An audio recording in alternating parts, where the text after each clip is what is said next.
시청자 여러분 안녕하십니까? BTV 주간 종합뉴스 시작합니다. 붕괴 사고가 발생한 신안산선이 지나는 경기 도내 5개 지자체가 사고 재발을 막기 위해 한자리에 모였습니다. 광명시를 비롯해 시흥과 안산, 안양, 화성 5개 지방정부는 신안산선의 안전한 시공을 위한 공동 대응 건의문을 채택했는데요. 사고 조사위에 지방정부가 참여할 수 있도록 하고 대규모 토목공사에 대한 감독 권한을 보장할 것을 촉구했습니다. 조윤주 기자가 보도합니다. 우리는 이 사고를 계기로 유사한 사고의 재발을 방지하고 신안산선 광역철도의 안전하고 투명한 준공을 도모하기 위해 광명시와 시흥, 안산, 화성, 안양시 등 5개 지자체가 신안산선 광역철도의 안전한 시공을 위한 공동대응 건의문을 채택했습니다. 건의문에는 시민 안전을 위해 지자체가 건설공사 사고조사위원회에 참여할 수 있도록 하는 내용이 담겼습니다. 시민들한테 좀 더 안심해도 된다라고 하는 것에 대한 좀 전달도 좀 하고 또 국토부가 더 정확하게 사고조사할 수 있도록 하는 그런 부분들을 사고조사를 같이 공동 꾸려가면서 이와 함께 관할 지역 내 건설공사에 지자체가 현장 점검 등에 참여할 수 있도록 관련 법 개정을 정부에 건의했습니다. 현행법상 직접 발주하거나 허가한 공사가 아니면 지자체는 관리 권한을 가질 수 없고 착공 후 지하 안전조사 결과도 받아볼 수 없기 때문입니다. 국가철도 사업에서 지방자치단체가 관여할 수 있는 부분은 거의 없다는 거예요. 이 안전이라든가 공사 진행이라든가 여러 가지 협의에 있어서 그래서 이참에 우리가 법도 개정해서 우리 지방자치단체에서 공기라든가 안전에 대한 최소한의 관리 또 같이 협의하는 그런 구조를 만들어야겠다. 이들 지자체는 또 신안산선 사업 정상화를 위해 정부 차원의 특별 관리가 필요하다고 목소리를 높였습니다. 신안산선 모든 구간에 대한 정밀 안전 진단을 실시하고 복구 조치를 위한 정부의 적극적인 의지를 촉구했습니다. 또 기대에 따른 부응을 못하는 관계로 많은 어려움이 있습니다. 아마 국토교통부가 국가가 이거 관련돼서는 정확한 진단과 대책에 대해서는 아직 공식 발표가 없었고요. 이들 지자체는 신안산선 사업이 안전하고 투명하게 추진될 수 있도록 지속적으로 협력하고 공동으로 대응해 나간다는 계획입니다. BTV 뉴스 조윤주입니다. 신안산선 광명시 구간의 붕괴 사고가 불편을 감내하고 있는 서해선 열차 이용객들에게도 영향을 미칠 수 있다는 전망이 나오고 있습니다. 빠르면 내년 3월에 허리가 끊긴 서해선이 완전히 개통될 거란 기대가 있었는데요. 불통이 튀지는 않을까 전전긍긍하는 분위기입니다. 이재문 기자가 보도합니다. 이곳은 서해선 화성시청역입니다. 지금은 ITX 마음열차가 달리고 있고 내년 말에는 서울 여의도까지 가는 신안산선도 개통할 예정입니다. 제가 직접 열차를 타고 서울 방면으로 가보겠습니다. 화성시청역에서 11시 25분에 출발하는 열차표를 끊었습니다. 플랫폼에 올라갔는데 열차를 기다리는 사람은 아무도 없습니다. 기차가 도착해서 탑승했는데 열차는 2량이 전부입니다. 탑승해 있는 승객은 10명도 안 됩니다. 11시 30분 서화성역에 도착했습니다. 열차에서 승객들이 모두 내리자 안내방송이 나옵니다. 안내 말씀드립니다. 서화성역에서 초지역으로 가는 무료 셔틀버스를 운행하고 있습니다. 초지역에서 지하철 4호선, 수입 분당선을 이용할 수 있으니 국민 여러분께가 이용합니다. 고맙습니다. 역사 밖으로 나오니 셔틀버스가 도착합니다. 출발 시간은 11시 50분. 열차에서 내린 뒤 약 20분을 기다려야 합니다. 셔틀버스가 출발하고 다시 약 20분 뒤 안산의 초지역에 도착합니다. 열차에서 내려 환승까지 약 40분. 상황이 이렇다 보니 서해선 열차를 이용하는 승객은 손에 꼽을 정도입니다. 지금 수원에서 저희가 타게 되면 1시간 40분이에요. 홍성까지. 근데 여기서는 1시간 5분밖에 안 걸리는데 똑같은 시간이 여기에서 소비되어 있는 시간이 똑같다라는 거예요. 원래 서해선은 서화성역이 종착역이 아니라 충남 홍성에서 출발해 김포공항을 거쳐 고양시 대곡역까지 달려야 합니다. 하지만 신안산선과 서해선이 함께 선로를 이용하는 신안산선 609, 서화성에서 안산의 원시역 구간이 공사 지연으로 단절돼 있습니다. 국토부는 내년 3월까지 신안산선 609 공사를 마치겠다는 계획이었습니다. 하지만 신안산선 광명 구간 공사장 붕괴 사고의 영향이 미치지 않을까 우려하는 분위기입니다.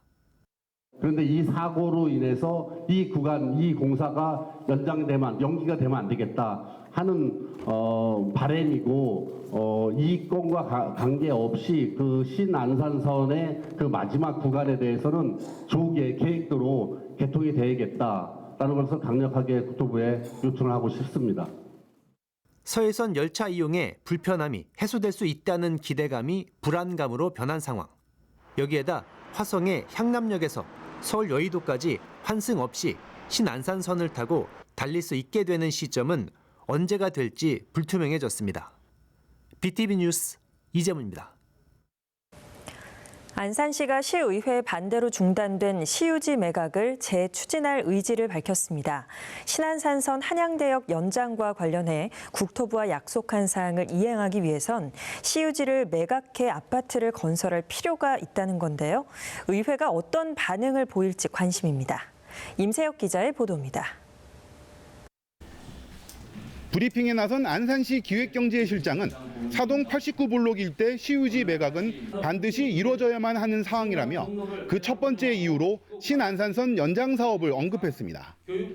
지난 2015년 신안산선을 한양대역까지 연장하기로 결정된 배경에는 사동 89블록 일대에 대규모 아파트 단지를 조성해 연장 노선의 경제성을 보장해주는 조건이 있었다고 설명했습니다. 만약 시유지 매각을 못해 아파트 단지를 짓지 못한다면 이는 국토부와의 약속을 어기게 되는 것으로 이에 따른 불이익을 감수해야 될 수도 있다는 우려를 나타냈습니다.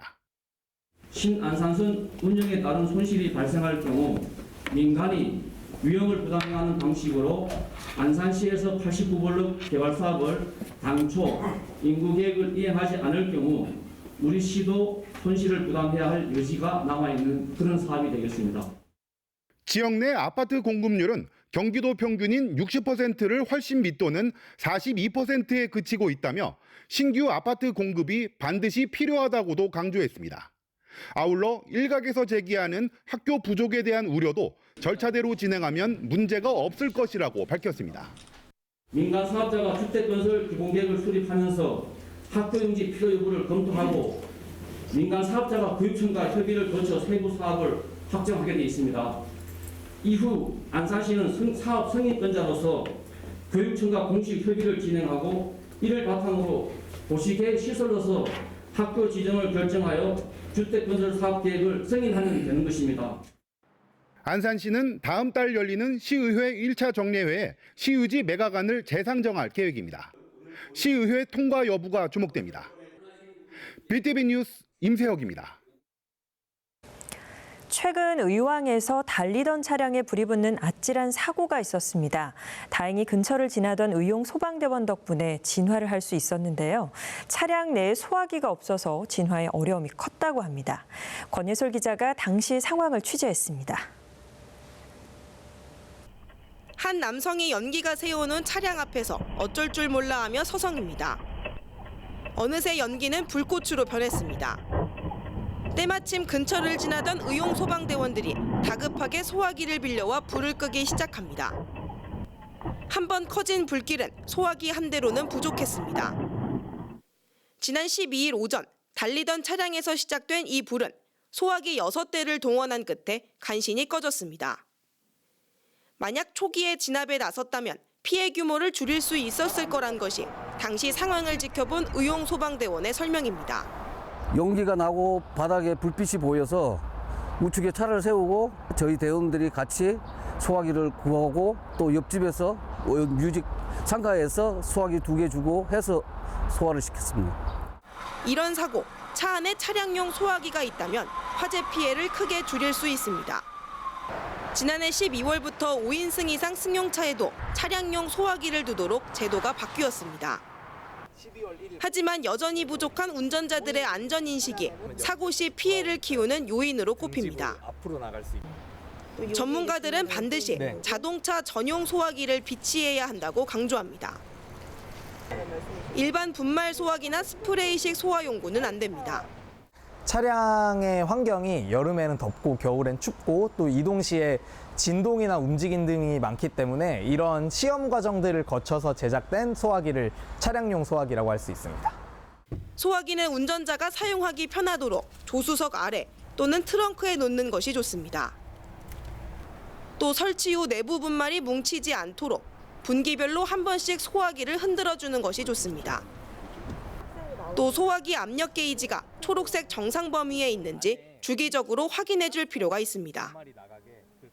BTV 뉴스 권예솔입니다. 최근 싱크홀 사고가 많아지면서 도로나 집안 안전 문제가 큰 관심입니다. 용인에서는 포트홀 관리를 위해서 지역 버스를 활용하기로 했는데요.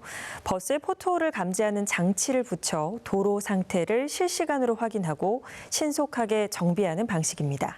김효승 기자가 소개합니다. 용인의 한 도로에서 정비 작업이 한창입니다. 이른바 도로 위 지뢰, 포트홀로 긴급 공사가 이루어지고 있는 겁니다. 용인시가 보다 신속하게 포트홀을 보수할 수 있도록 실시간 모니터링 방안을 마련했습니다. 시내버스에 정밀 카메라와 센서를 달고 도로 현황을 분석해서 포트홀 등 문제를 담당 부서로 보내는 방식입니다. 일도 많이 싫고 해서 포트홀이나 싱크홀이 있으면 좀 깜짝깜짝 놀라기도 하고 그래서 좀 바로바로 보수가 된다 하니까 이제 기사 입장에서 좀 많이 안심이 되는 것 같고요. 운전하는 데 있어서 좀 피로감도 많이 덜어질 것 같습니다.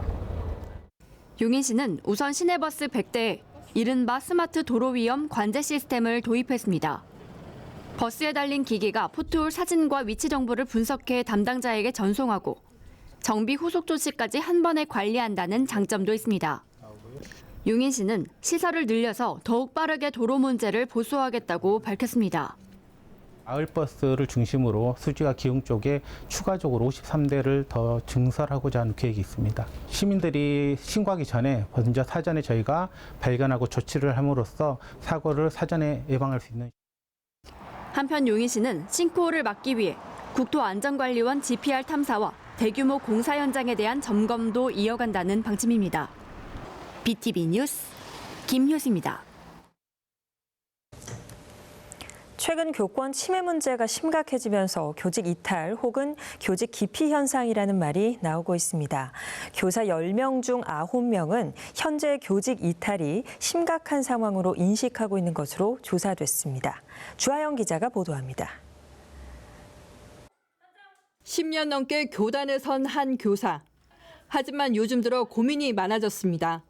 동료 교사들이 학부모 민원으로 인해 교단을 떠나는 일이 잦아졌기 때문입니다. 밤 10시, 11시에 연락 오셔서 화내시는 분들도 있으시고 주말에도 막 연락하시는 분들도 있으시고 민원 때문에 사직을 했었는데 너무 많이 들어오고 학부모님과 갈등도 심해지고 하니까 출근하는 것 자체가 좀 부담이 많이 됐었나 보더라고요. 최근 10년차 미만의 교사의 중도 퇴직자는 576명으로 최근 5년 내 최고치를 기록했습니다.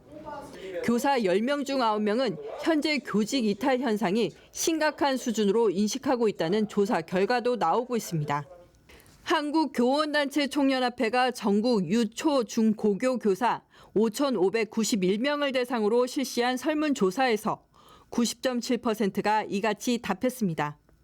이들이 꼽은 이탈의 가장 큰 이유는 교권 침해, 그 뒤를 이어 사회적 인식 저하, 업무 강도에 비해 낮은 보수 등이 주요 원인으로 지목됐습니다. 수년째 오르지 않고 있는 실질 임금 등 보수 체계도 이탈의 원인으로 지목됩니다. 최근에는 교원의 장점이던 연금에 대한 불안감이 커지면서 교직 기피 현상이라는 말까지 나오고 있습니다. 희망과 꿈이라기보단 하루하루 버티는 느낌? 또 교사가 겪고 있는 교권 침해라든지 그런 이슈들을 많이 접하면서 교사는 아닌 것 같다는 생각을 많이들 한 것 같아요.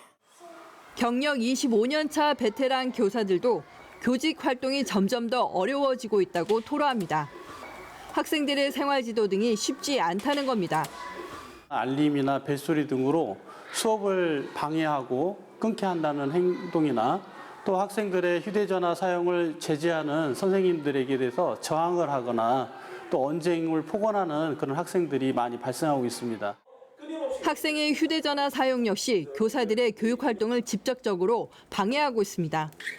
실제로 알람이나 벨소리로 수업이 중단된 적이 있다는 응답은 66.5%, 제지하다 언쟁이나 폭언을 경험한 교사는 34.1%, 심지어 6.2%는 상해나 폭행을 당한 적이 있다고 밝혔습니다.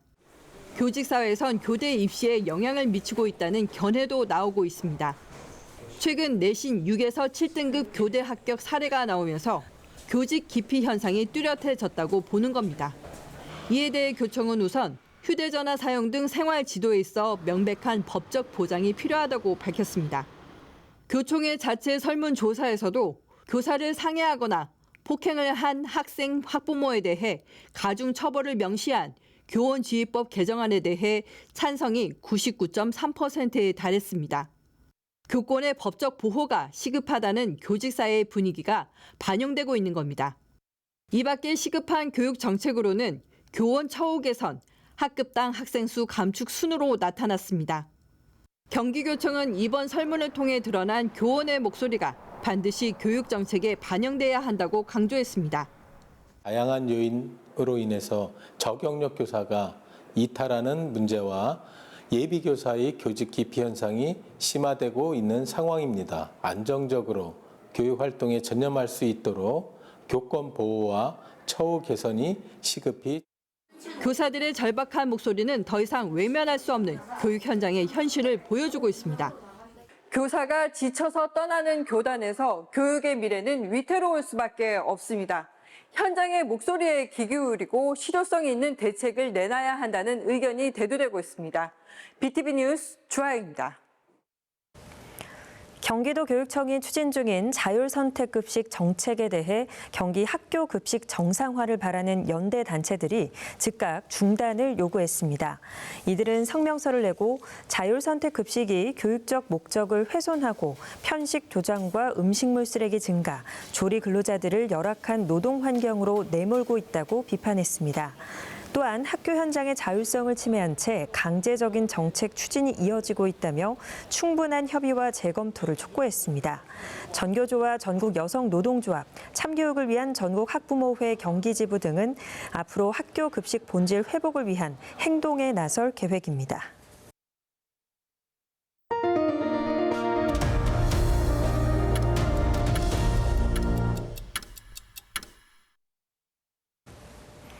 오산에서 서울을 오가는 광역버스 노선이 하나 더 늘었습니다. 세교 이지구에서 출발해 서울역으로 가는 5104번 버스인데요. 강남으로 집중됐던 노선이 서울 중부 지역까지 확대됐습니다. 보도에 김성원 기자입니다. 이른 아침 출근길, 오산 시민들이 서울로 가는 버스에 탑승합니다. 이번에 새로 개통한 서울역행 광역버스입니다. 사람들이 이제 많이 이용하다 보니까 만차가 돼서 아침에 출근할 때 좀 시간이 늦어졌었거든요. 근데 이제 개통하니까 한 번에 갈 수 있어서 좋은 것 같아요. 오산시 세교 이지구에서 서울역을 잇는 5104번 광역버스가 지난 9일 오전 5시부터 정식 운행에 들어갔습니다. 총 6대의 버스가 평일 하루 24회 왕복 운행합니다. 출근 시간에는 30분, 그 외 시간에는 약 1시간 간격으로 배차됩니다. 편도 소요 시간은 약 80분에서 100분 정도입니다. 저희 대광위는 이번에 이제 노선 신설뿐만 아니라 앞으로도 이 지역의 오산 지역의 광역교통 개선을 위해서 좀 더 힘쓰겠다는 말씀을 드리겠습니다. 이로써 오산시 광역버스는 총 9개 노선이 됐습니다. 1104번을 제외한 노선 가운데 7개 노선은 강남행, 1개 노선은 사당행입니다. 시는 이번 노선 신설로 강남역에 집중됐던 광역버스 이용 수요가 서울역 방면으로 분산될 것으로 보고 있습니다. 출퇴근 시간대 교통 혼잡 완화에 도움이 될 것으로 기대하고 있습니다. 서울역행 5104번은 남산 1호터널과 남산 3호터널을 모두 경유하는 유일한 광역버스 노선으로 서울 시내 주요 정류장이 이렇게 포함되어 있습니다. 오산시는 추가 광역버스 노선 추진을 위해 수요조사 등을 진행하겠다고 밝혔습니다. BTV 뉴스 김성원입니다. 주암지구 개발 사업으로 이전해야 하는 과천 화훼유통센터가 다음 달 새로 조성한 임시 판매장으로 자리를 옮깁니다. LH가 제공한 부지에다 화훼 농민들이 사비를 들여 판매장을 조성했는데요. 임시 판매장은 2028년까지만 사용하고 이후에는 건립 예정인 종합유통센터로 다시 이전하게 됩니다. 이창호 기자의 보도입니다. 과천 화훼유통센터의 임시 판매장 공사 현장입니다. 비닐하우스에 뼈대가 갖춰져 있고 통행로는 포장 공사가 진행되고 있습니다. 비닐이나 덮개 같은 보온재를 덮어 씌우고 수도나 냉난방 시스템 등의 설비만 갖추면 판매장 운영을 시작할 수 있습니다. 과천 화훼유통센터가 지난 2011년 주암지구 개발 사업이 고시한 이후 14년 만에 임시 판매장으로 옮깁니다. 그동안 흙바닥에서 영업해온 화훼 농민들은 깨끗해진 환경에서 고객 맞을 준비를 서두르고 있습니다. 지금까지 열악한 환경 속에서 우리 화훼 유통이 이루어졌는데 좋은 시설에서 흙에 신발에 흙도 안 묻히고 또 좋은 이 공간에서 쇼핑하고 또 화훼 산업이 발전시킬 수 있도록 우리 고객님들과 함께하는 마음으로 과천 화훼유통센터의 임시 판매장은 6월부터 운영합니다. 임시 판매장은 계약한 130여 곳의 화훼 농가가 사비를 들여 조성했습니다. 센터 측은 휴가철이 끝나면 성대한 개장식도 열어 임시 판매장 개장 사실을 알릴 생각입니다. 5월 말이나 6월 초에 완공을 해서 6월 초중순에 입주를 지금 시작하는 걸로 계획을 잡고 있습니다.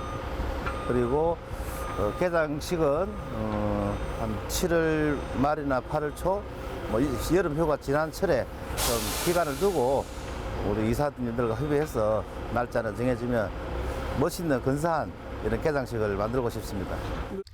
과천 경마장 북문 매표소 앞에 마련한 임시 판매장은 오는 2028년까지만 운영합니다. 이후에는 새로 짓는 화훼종합유통센터로 이주하게 됩니다. 이곳에 LH가 8,000평 토지를 임대를 해줬기 때문에 우선 5년 동안을 여기서 임시 판매장에서 판매를 하다가 2029년 말이나 2030년에 유통센터가 완공이 되면은 이분들이 다시 유통센터로 옮길 계획입니다. 전국 최대 규모의 화훼 농가가 밀집된 과천 화훼유통센터.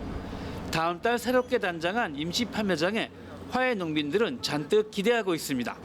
BTV 뉴스 이창호입니다. 경기도가 광복 80주년을 맞아 숨은 애국지사 발굴을 위한 독립운동 유공자 및 참여자 발굴 연구 용역을 진행합니다. 경기도는 인구가 많고 독립운동 항쟁지가 많음에도 불구하고 보훈처 인증 경계 출신 독립운동가는 1,531명으로 전체 지정 인원의 8.3%에 불과합니다. 이에 도는 오는 12월까지 용역을 통해 객관적 입증 자료 부족으로 아직 서운은 받지 못한 독립운동 참여자를 발굴합니다. 용역에서는 경기도 출신 독립운동 참여자 관련 문헌 수집과 관련 학술회의 등이 포함될 예정입니다. 이상으로 BTV 주간 종합뉴스를 마칩니다. BTV 주간 종합뉴스는 홈페이지를 통해 다시 보실 수 있습니다. 시청해주신 여러분 고맙습니다.